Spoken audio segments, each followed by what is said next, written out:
It's in an engineer's nature to always want to do better. So we always thought, how do we better the F-Pace loop, which was spectacular? The next natural evolution was, let's let the car leave the ground. Funnily enough, we haven't simulated many barrel rolls in our history. With our suspension design, getting a car to go into a barrel roll is near on impossible. So we had to understand, with analysis, how to get that right. Like any innovation or voyage of discovery, data is what you crave to understand what's going on, so that when we get into the real world, we're able to really predict what's going to happen.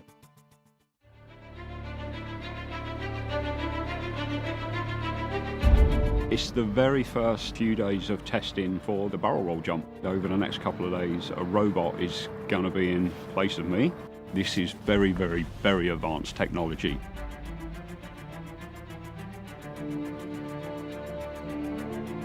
The real technical and the difficult thing about this whole stunt is we want to absolutely nail it and really push the boundaries, show the rest of the world that we're not messing about.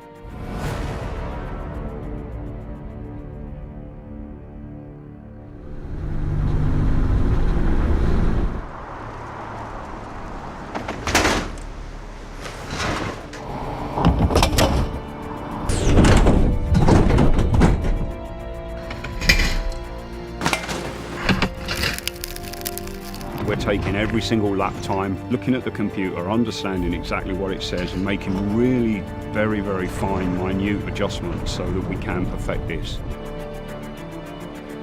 I'm going to be going out there at speed. I've got to hold my body for the initial kick of hitting the ramp. I don't just want to do it and be a passenger. I want to actually be able to control it.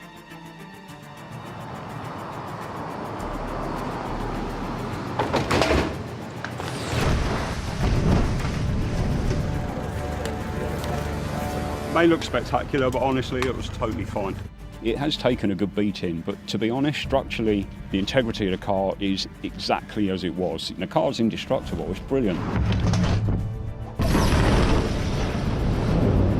It's very frustrating some days. This is groundbreaking stuff. We want to get perfection, that's what we're aiming for.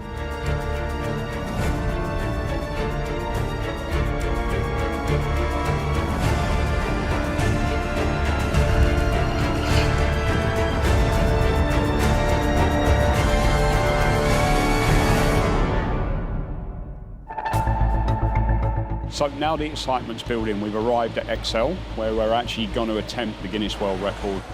We've moved everything from our testing location.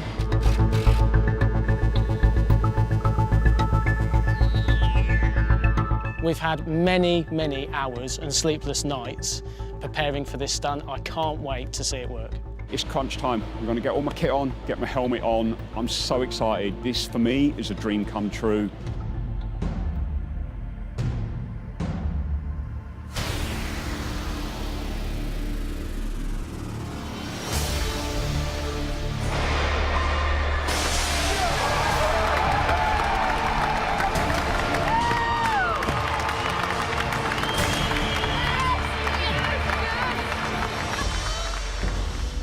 We've done many, many jumps to get to this point, and hand on heart, this is the sweetest jump we've ever done. It's an incredible launch for E-Pace. It shows the pioneering spirit in Jaguar, and it shows how robust that car is. The landing was awesome. I think we're all absolutely over the moon. The stunt was the furthest barrel roll in a production vehicle. In terms of uniqueness, absolutely first. You're all officially amazing. Well done.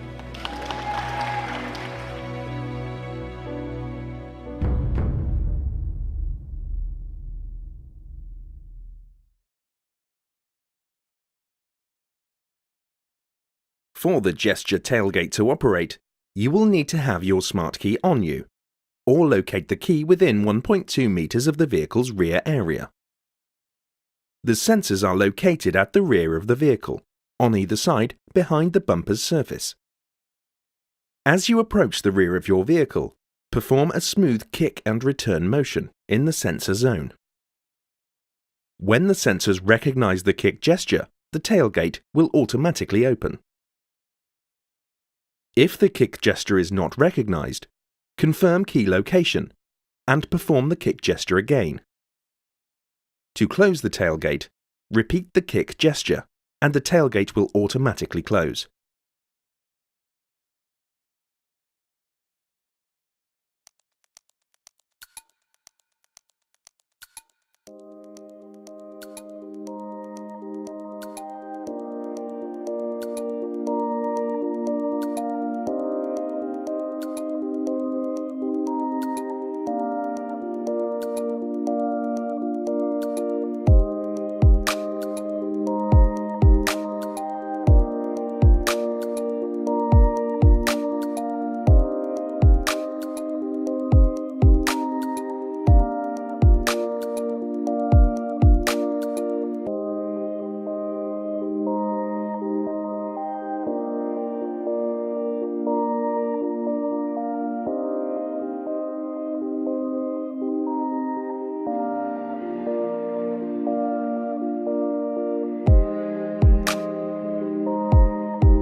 To parallel park, touch the Park Assist icon, followed by Parallel Park.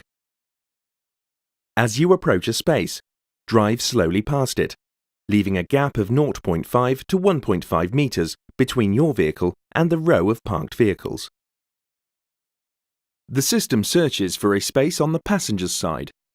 Use the direction indicator to search on the driver's side. When a suitable space is found, a confirmation graphic will display, accompanied by a tone. Continue to drive slowly past the space until instructed to stop and release the wheel.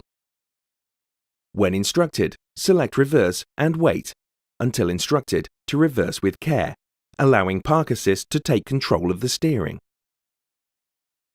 Observe the space and apply the brake pedal if necessary. Stop and select a forward gear, and wait until instructed to drive forward with care.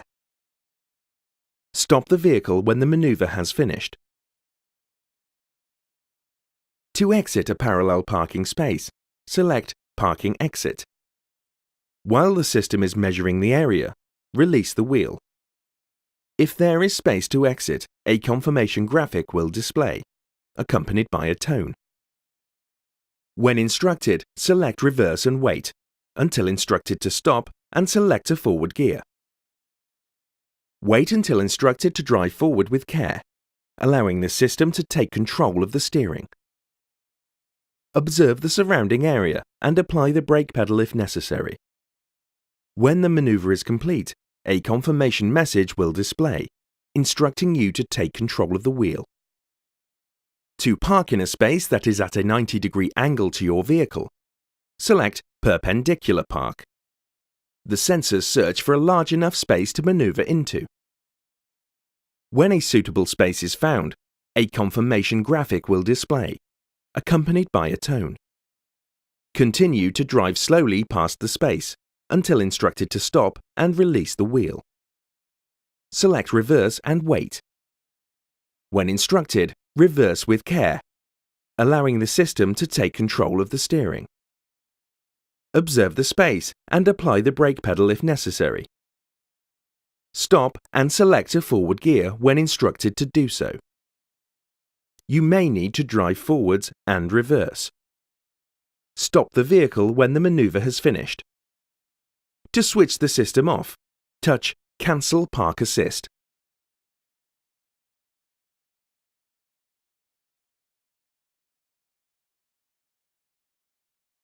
To select auto lamps, rotate the lighting control to the auto position. As the light fades, all exterior lighting automatically switches on. The Auto High Beam Assist feature is operational when it is dark outside. It automatically selects and deselects high beam.